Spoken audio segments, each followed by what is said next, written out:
Step into value zone hyper Patancheru. Madam Upendra గారికి ప్రేమ గారికి మధ్యలో ప్రేమ అని చెప్పి కూడా ఒక టైంలో ఆర్టికల్స్ వచ్చాయి. ఎందుకు రావాల్సి వచ్చింది అట్లా? ఆయన పెళ్ళి హ్యాపీ లైఫ్, వాళ్ళ వైఫ్ మంచి హీరోయిన్, మీకు మంచి లైఫ్. ఆ టైంలో ఎందుకు వచ్చింది ఆ న్యూస్ అసలుకి? వాళ్ళని అడగాలి అనుకుంటున్నాను. ఎవరు రాశారో వాళ్ళని అడగాలి. నేను ఎప్పుడు నాతో కలిసి మాట్లాడలేదు, ఇలా రాస్తున్నాను కూడా నాకు చెప్పలేదు. బట్ రాశారు. Gossip. I don't give importance to gossip. But మీరు ఆయన ఎప్పుడైనా మిమ్మల్ని అడిగారా ఇట్లా ఎందుకు వచ్చింది ప్రేమ? లేదు, ఆయన కూడా అడగలేదు, నేను అడగలేదు. నా కాన్సన్ట్రేషన్ ఏంటి, నా ఫోకస్ ఏంటి, నేను అది చేస్తాను. అంటే పీక్ స్టేజ్లో ఉన్నప్పుడు ఇలాంటి కామన్ అంటారా? కామన్. ఇది నెగిటివ్ వస్తుంది, పాజిటివ్ వస్తుంది. ఇప్పుడు ఒకసారి సక్సెస్ వెళ్ళిన తర్వాత బోత్ షుడ్ టేక్. క్రిటిసిజం కూడా తీసుకోవాలి కదా. మీరు పాజిటివ్గా తీసుకుంటారా మేడం, లేకపోతే ఫైట్ చేస్తారా? I will take challenge. Okay, నువ్వు ఇలా మాట్లాడతావు, నేను ఇలా తీసుకుంటాను. You have an every answer. Okay, డెఫినెట్గా. యా, మీరు డీప్కి వెళ్తే అన్ని ఆన్సర్ వస్తుంది. If you SIT quietly you will get an answer. Okay, డెఫినెట్గా నిజం మేడం. అది అంటే అనవసరంగా ఫైట్ చేయటం వేస్ట్. అవసరమై నిజంగా అనుకుంటే ఫైట్ చేయొచ్చు. అక్కడ పేషెన్స్, కామ్, మీరు వర్క్లే ఇవ్వాలి అంతే. లైక్ జయలలిత గారు బోల్డ్ గా very bold and she didn't care. Silent గా ఉన్న చోట రిజల్ట్ తో అంతే. 2 times సీఎం అయి. చదవడమే కాదు, నాలెడ్జ్ ఉండాలి. Knowledge is very important. ఏం చదువుకున్నారు మీరు? 2nd PUC +12. 18కి ఇండస్ట్రీకి వచ్చారు కదా, అందువల్ల ఆపేశారు. చదువుకోవాల్సిన వయసులో ఇండస్ట్రీకి వచ్చి హిట్స్ కొట్టేశారు, ఇండస్ట్రీని చదివేశారు. ఇదే first year BCom, second year BCom అయిపోయింది నాకు. అన్ని గోల్డ్ మెడల్ ఇక్కడ మీకు. అన్ని మెడల్ వచ్చేసింది ఆల్మోస్ట్. ఇంకేంటి మేడం లైఫ్లో అన్ని ఆల్మోస్ట్ చిన్న ఏజ్లోనే అన్ని హైట్ చూసేశారు. ఒక 35-40 ఏజ్లోనే అన్నీ చూసేశారు. ఇంక ఏంటి ఇది చూడాలి, ఈ లైఫ్లో ఇది అచీవ్ అవ్వాలి, ఇది ఫుల్ఫిల్ చేయాలి ఇలాంటి? I go with the flow. నేను అప్పుడు కూడా నేను థాట్ చేయలేదు నేను ఇలా అవ్వాలి. నో, ఎలా వచ్చిందో ఆ సిచ్యుయేషన్ని తీసుకెళ్ళాను. Still now I will go with the flow. ఏది జరుగుతుంది అంతే. I eat well, I sleep well. అంతే కదా కావాలి. ఇంత అందంగా ఉండడానికి ఈట్ వెల్, స్లీప్ వెల్ అయినా లేకపోతే ఇంకేమైనా ఉందా సీక్రెట్? ఎలా మెయింటైన్ చేస్తున్నారు? హ్యాపీగా ఉండాలి. ఎప్పుడు ఏమి ఆలోచించను అలాగే అని. అలా ముందు అలాగ ఆలోచించేవాళ్ళు. నేను ఇలా వస్తే క్యారెక్టర్ బాగుండేది.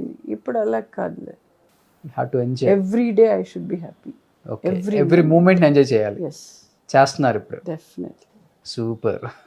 ఆ టైంలో ఉన్న ఆర్టిస్టులు ఫ్రెండ్స్ అంటే ఎవరు మేడం టచ్లో ఉండేవాళ్ళు? ఇప్పుడు సౌందర్య ఉండేవాడు అప్పుడు. ఎప్పుడు హైదరాబాద్కి వెళ్తే ఇద్దరు వెళ్ళి మాట్లాడడం అప్పుడు. we used to talk only in Kannada. ఇప్పుడు ఉన్న వాళ్ళల్లో, అప్పుడు మీ టైంలో ఉన్న హీరోయిన్స్ ఇప్పుడు ఉన్న వాళ్ళల్లో ఇప్పుడు ఎక్కువ టచ్ లేదు. అవుట్ సైడ్ ద ఇండస్ట్రీ నాకు ఉండేవారు చాలా మంది ఉన్నారు. So I will spend with them. I will go Bandipura, Kabini, అలాగా నన్ను నా ఫ్రెండ్ తీసుకెళ్తారు. విల్ గో అలాగని. I will go to Goa sometimes. So this is my life now. Super.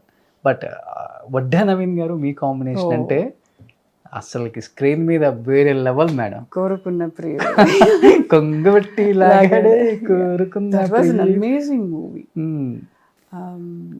అప్పుడే ఇండస్ట్రీకి కొత్తగా వచ్చారు వడ్డే నవీన్ గారు. వాణిశ్రీ గారితో challenging characters, character that was amazing. ఒక్కొక్క డైలాగ్ కూడా నాకు బాగా నేర్పించారు రాజు గారు డైరెక్టర్. ఇప్పుడు మీరు ఎంత కామ్గా ఉన్నారో ఇండస్ట్రీతో, మంచి రోల్ వస్తేనే చేస్తాను అని, వడ్డే నవీన్ గారు కూడా అలానే ఉన్నారు ఇండస్ట్రీలో. ఇప్పుడు చేయట్లేదు ఆయన కూడా. ఓకే. ఎప్పుడు మాట్లాడారు నేను వడ్డే నవీన్ గారు ఇద్దరు ఫోన్లో మాట్లాడాను. He was very simple. అప్పుడు కూడా ఎక్కువ మాట్లాడలేదు, ఇప్పుడు కూడా అంతే. ఎంత కావాలో అంతే మాట్లాడతారు. బట్ ఎప్పుడన్నా ఇప్పుడు ఫోన్లో మాట్లాడుకుంటున్నారు కదా, ఎందుకు మీరు చేయట్లేదు నేను చేయట్లేదు అని అనుకున్నారు అసలుకి? మళ్ళీ మీ ఇద్దరు కాంబినేషన్ ఏమన్నా హస్బెండ్ వైఫ్ గా వస్తే? అసలు రాలేదు. చెప్తూనే ఉంటారు మంచి క్యారెక్టర్ వస్తే ఇద్దరు చేద్దామని. డెఫినెట్లీ మళ్ళీ తీయాల్సింది అయితే కోరుకున్న ప్రేట్ 2. ఇప్పుడు ఇండస్ట్రీ మొత్తం మారింది కదా, నాట్ లైక్ బిఫోర్. ఇప్పుడంతా నార్త్ మమ్మీలు నార్త్ డాడీలు, ట్రూ. సౌత్ మమ్మీలు సౌత్ డాడీలు కనిపించరు, లేదు, చాలా తక్కువ ఉన్నారు. అవును. అదేదో మార్కెటింగ్ స్ట్రాటజీ అంటారు.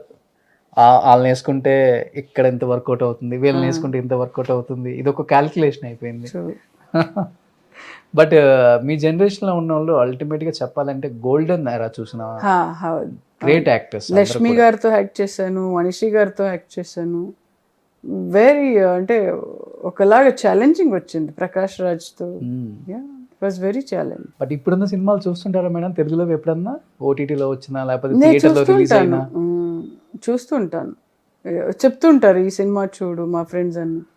సో అప్పుడు నెట్ఫ్లిక్స్లో చూసేవాళ్ళు. బాగా ఇష్టమైన హీరో ఎవరు ఇప్పుడు తెలుగులో?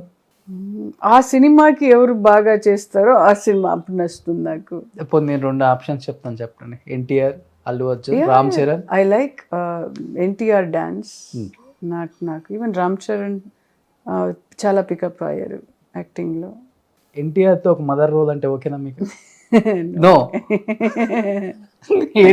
ఎన్టీఆర్ కూతురు ఛాలెంజ్గా ఉండాలి నాకు, అంతే. ఎస్. చాలా కష్టం అయితే డైరెక్టర్స్ పాపం ఇప్పుడు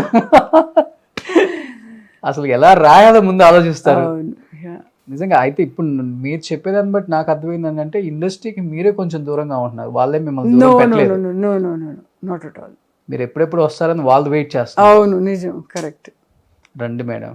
షూర్. మహేష్ బాబు గారితో ఒక సినిమా వచ్చింది, మదర్ క్యారెక్టర్ వచ్చింది. ఇప్పుడు I think 4 years 3 years back అలాగా. ఐ థింక్ ఇదే ఉంటుంది అయితే భరత్ అనే. I don't know, I forgotten movie name. అదే ఉంటుంది అయితే మోస్ట్లీ. మదర్ అంటే నో, మహేష్ బాబుకి మదరా? ఇప్పుడు అంటే మహేష్ బాబు గారు కాదు, ఇప్పుడు తబూ చేసింది తెలుగులో. That is an important characters. Okay. అలా మొన్న Allu Arjun. Allu Arjun. Yeah, good character. But Prema garu, ఇప్పుడు నాకు మహేష్ బాబు గారు అనగానే గుర్తొచ్చారు. ఒకనొక టైంలో ఒక స్టేట్మెంట్ ఇచ్చారు మీరు. ఓ గాడ్. త్రివిక్రమ్ గారు నన్ను మోసం చేశారు అని. ఎందుకు ఇవ్వాల్సి వచ్చింది ఆ స్టేట్మెంట్ని? నాకు తెలియదు, అది ఎవరు రాశారో నాకు తెలియదు. త్రివిక్రమ్ గారు నాతో కాంటాక్టే చేయలేదు యాక్చువల్లీ. ఇన్ఫ్యాక్ట్ నాకు తెలియదు ఎవరు త్రివిక్రమ్ గారు. అప్పుడు ఫోటో చేసి నా ఫ్రెండ్ చూపించారు, ఈయన త్రివిక్రమ్ గారుని. ఓకే. ఎప్పుడు కూడా నాతో మాట్లాడలేదు, కాంటాక్ట్ చేయలేదు. ఓకే. అది ఎలా వచ్చింది ఆ టాపిక్? విన్నారా? అది విన్నారా? ఎందుకే మీరు ఇప్పుడు చెప్పినప్పుడు నాకెవరు అప్పుడు నా ఫ్రెండ్ చెప్పారు, ఇలా మాట్లాడారు ఎవరన్నా నీతో. నాతో ఎవరు మాట్లాడలేదు అని చెప్పాను. ఓకే. ఎవరు రాశారు కూడా నాకు ఇప్పుడు కూడా తెలియదు. సో ఇండస్ట్రీలో ఉందా? In fact I'm a great fan of Trivikram garu. Okay. Yes, is a good writer and cum director. ఇప్పుడు త్రివిక్రమ్ గారు చూస్తే చెప్పండి ప్రేమ గారికి ఇంపార్టెన్స్, ఎందుకంటే ఆయన దాంట్లో లేడీస్కి మంచి ఇంపార్టెన్స్ ఉంటుంది. షూర్. మంచి ఒక పవర్ఫుల్ రోల్స్ రాస్తారు. అవునవును. కామెడీ అయినా సీరియస్ అయినా కానీ ఇంపార్టెన్స్ ఉంటుంది.